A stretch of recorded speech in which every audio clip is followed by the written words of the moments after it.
सबको जय यीशु की। प्रभु क्रिस्त में प्यारे भाइयों बहनों, नवजीवन का संदेश इस शीर्षक के अंतर्गत प्रभु का जीवंत वचनों को सुनने के लिए मैं आप सभी लोगों का हार्दिक स्वागत करता हूं। आज जुलाई की 11 तारीख है और आज के दिन में संत बेनेडिक्ट की स्मृति मनाई जाती है। मठाध्यक्ष और प्रभु के विशिष्ट भक्त संत बेनेडिक्ट को हम आज के दिन में याद करते हैं, उनके मध्यस्थ पर प्रार्थना करते हैं। आज के सुसमाचार में प्यारे भाइयों बहनों, एक गूंगे अवधूत ग्रस्त मनुष्य के जीवन में प्रभु ने किए हुए चमत्कार का वर्णन किया। यहाँ पर लिखा है, एक गूंगे अवधूत ग्रस्त मनुष्य को लोग ईसा के पास लेके आए। एक गूंगा था और उसके गूंगेपन का कारण था, एक अवधूत ने उसको गूंगा बना दिया था और उस व्यक्ति को लोग ईसा के पास लेकर आए। ईसा ने अवधूत को निकाला और वह गूंगा बोलने लगा। जैसे ही अवधूत उसके जीवन से निकल गया, ईसा के सामर्थ्य से, प्रभु यीशु के सामर्थ्य से अवधूत निकल गया, गूंगा बोलने लगा।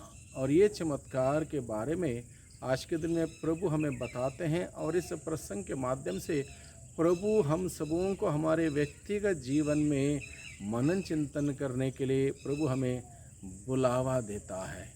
वो व्यक्ति गूंगा इसलिए बना क्योंकि अवधूत ने उसको जकड़ रखा था, जिसके वजह से वो बोल नहीं सकता था।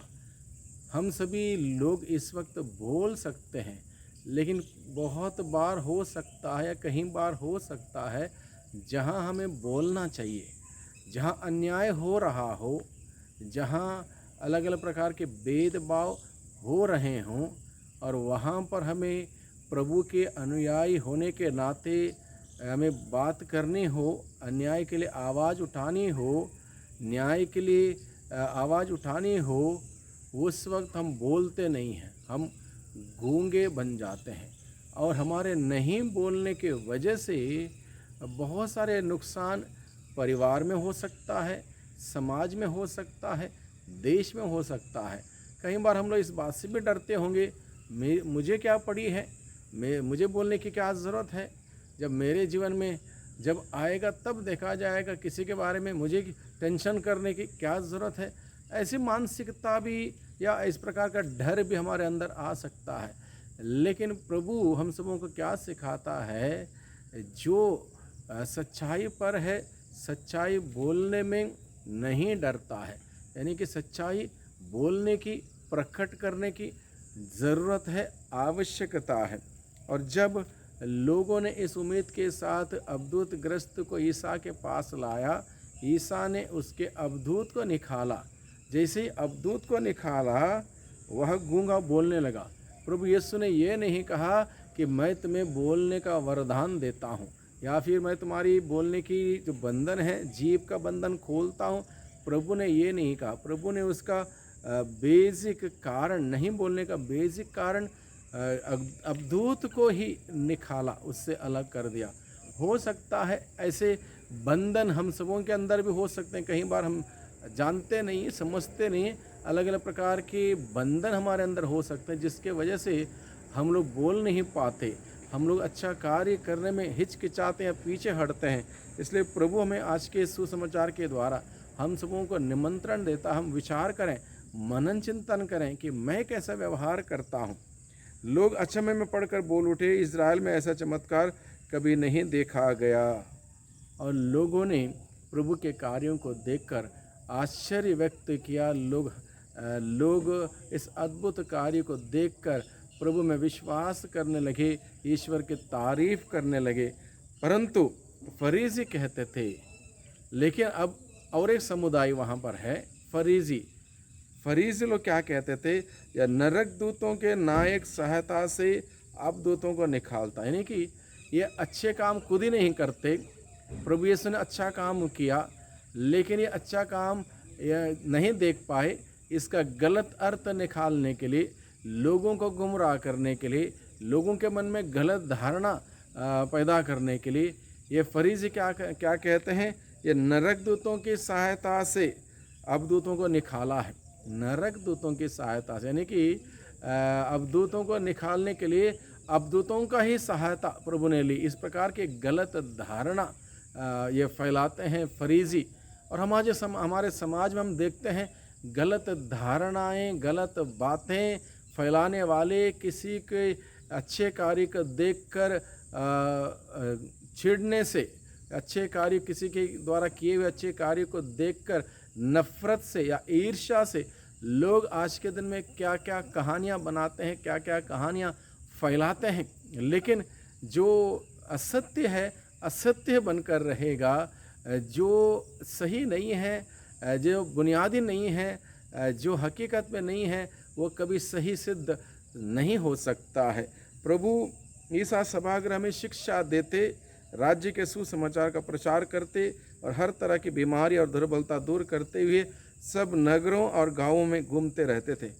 भले ही लोगों ने प्रभु के कार्यों को देखकर टिप्पणी की, लोगों ने गलत धारणाएं लोगों के मन में पैदा कर दी, गलत संदेश निकाला प्रभु के सही कार्य का, अच्छे कार्य को देखने के बावजूद, फिर भी प्रभु इन सभी बातों पर ध्यान नहीं देते। ये नेगेटिव बातें लोगों के द्वारा, फरीसियों के द्वारा कह गई नेगेटिव बातें हैं, गलत धारणाएं हैं, इसको लेकर प्रभु परेशान नहीं होते, क्योंकि प्रभु का मालूम था प्रभु क्या है, क्या करना है, क्या करते हैं। ये सब बातें प्रभु को स्पष्ट थी, इसलिए प्रभु अपना कार्य आगे बढ़ाते जाते हैं। अपना कार्य क्या था? सभागृह में शिक्षा देना, लोगों को शिक्षा देते गए। वो भले ही लोगों ने गलत अर्थ निकाला, गलत समझ गए, लेकिन प्रभु ने अपना कार्य बंद नहीं किया, लोगों को शिक्षा देते रहे। सभागृह में राज्य के सुसमाचार का प्रचार करते रहे, लोग कुसमाचार का प्रचार करते रहे। नरक दूतों की सहायता से ये निकालता है दूतों को, लेकिन प्रभु यीशु मसीह सुसमाचार का प्रचार करते रहे, क्योंकि ये प्रभु का काम था। प्रभु ने अपना कार्य रोका नहीं, प्रभु डिस्करेज नहीं हुए, प्रभु किसी प्रकार से अपने कामों को रोके नहीं, बल्कि अपने कार्यों को जारी रखा, सुसमाचार का प्रचार करते रहे, हर तरह की बीमारी और दुर्बलता दूर करते जा रहे थे। लोगों की हर तरह की बीमारी और दुर्बलताएं जो थी, उन सबों को प्रभु दूर करते हुए गए। प्रभु ने ये नहीं कहा चलो लोग गलत समझ रहे हैं, मैं ये काम नहीं करता हूँ, बस आज से ये काम कोई नहीं करूँगा ना। ऐसा काम हमें भी नहीं करना। हम लोग कई बार डिस्करेज होते हैं, निराश हो जाते हैं। अच्छा कार्य हम करते हो और किसी ने टिप्पणी कर दी हो, किसी ने हमारा नाम खराब किया हो, किसी ने गलत अर्थ निकाला हो, हम तुरंत उस कार्य को रोकते हैं। नहीं रोकना है। प्रभु को देखिए, प्रभु अपना कार्य करते जाते हैं, शिक्षा देते हैं, सभागृह में लोगों को समझाते हैं, ईश्वर के राज्य के बारे में बताते हैं और दुर्बलताएं और बीमारी दूर करते हुए सब नगरों और गांवों में घूमते रहते थे अपना काम करने के लिए। वो निरंतर जाते आते रहते थे, नगरों में गांवों में घूमते रहते थे। लोगों को देखकर ईसा को उन पर तरस आया। उसके बावजूद देखिए, प्रभु को लोगों को देखकर तरस आता है।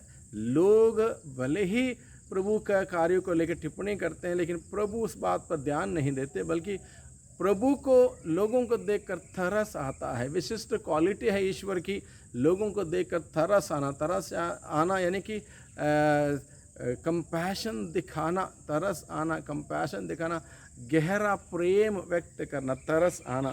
तरस आते ही प्रभु क्या करता है? उनके लिए कार्य करता है, कार्य करता। लोगों को देखकर ईसा को उन पर तरस आया, क्योंकि वे बिना चरवाह की भेड़ों की तरह थके मांदे पड़े हुए थे। उन्होंने अपने शिष्यों से कहा, फसल तो बहुत है परंतु मजदूर थोड़े हैं, इसलिए फसल के स्वामी से विनती करो कि वह अपनी फसल काटने के लिए मजदूरों को भेजें। इस प्रकार से प्रभु अपने कार्यों को करता है, लोगों पर प्रेम दिखाता है, तरस खाता है, लोगों के लिए इंतज़ाम करता है, प्रबंध करता है, चंगाई देता है, अवदूतों को निकालता है, छुटकारा देता है, और इस प्रकार से अपना कार्य प्रभु जारी रखता है। प्रभु हम सबों को सिखाता है। समाज में, दुनिया में जीते वक्त हम सबों के पीछे लोग पड़ जाएंगे, हमारे कार्यों को देखकर गलत अर्थ निकालेंगे, गलत कहानियाँ बनाएंगे, गलत टिप्पणी करेंगे, अलग अलग से हमें अलग अलग प्रकार से हमारा कामों में बाधा डालने का प्रयास करेंगे, क्योंकि यह दुनिया है। लेकिन हमें उन सभी लोगों पर, उनके कामों पर, उनके टिप्पणी पर ध्यान नहीं देना है। हमें ध्यान देना है प्रभु मसीह पर, जो निरंतर अपना कार्य करता रहा, अपने मिशन कार्य करता रहा, लोगों को चंगाई देता रहा। उस प्रभु को देखना है, और जो जिम्मेदारी, जो कार्य हम सबों को सौंपा है, उस कार्य को, जिम्मेदारी को हमें लगातार निभाने के लिए प्रभु हम सबों को आज के सुसमाचार के द्वारा हमें बुलाता है। मुख्य रूप से हम आज के दिन में हम प्रार्थना करें कि आज के दिन में हमारे देश में जगह जगह पर अन्याय का ही बोलबाला है, आतंक है, डर है, भय है। छोटी छोटी बातों को लेकर लोगों के अंदर भय पैदा किया जा रहा है। अन्याय अन्याय अन्याय चरम सीमा पर है आज के दिन में, और जो सच्चाई पर चलता है उसको अलग अलग प्रकार से परेशान किया जा रहा है। इसलिए हम आज के दिन में प्रभु से प्रार्थना करें कि प्रभु अधिकार ले पूरे देश पर, देश के तमाम उन लोगों पर जो अन्याय और आतंक फैलाते हैं, जो सत्य को दबाने का प्रयास करते हैं, जो सत्य पर चलने वालों पर अलग अलग प्रकार के सताव प्रदान करते हैं। उन सबों के लिए हम प्रभु से प्रार्थना करें कि प्रभु उन सबों पर अपना अधिकार ले, सबको प्रभु अपने तरस खाने के उस स्वभाव से सबको दिल जीत ले, सबको सद्बुद्धि दे, सभी प्रभु के बताए हुए सत्य के रास्ते पर चलने वाले बने और सत्य के रास्ते में चलने के लिए एक दूसरे को साथ देने वाले और सत्य के रास्ते पर चलने वाले बन सकें। इसलिए हम लोग विशेष रूप से आज के दिन में प्रार्थना करें। प्यारे प्रभु जी, इन सभी लोगों को आपके हाथों में समर्पित करते हैं। एक एक व्यक्ति को सद्बुद्धि दे, आपके सत्य को स्वीकार करने की विनम्रता दे, उस पर चलते हुए आपकी गवाही बनने की विशेष कृपा दे। दुआ करते हैं उद्धारकर्ता यीशु मसीह के नाम से, आमीन।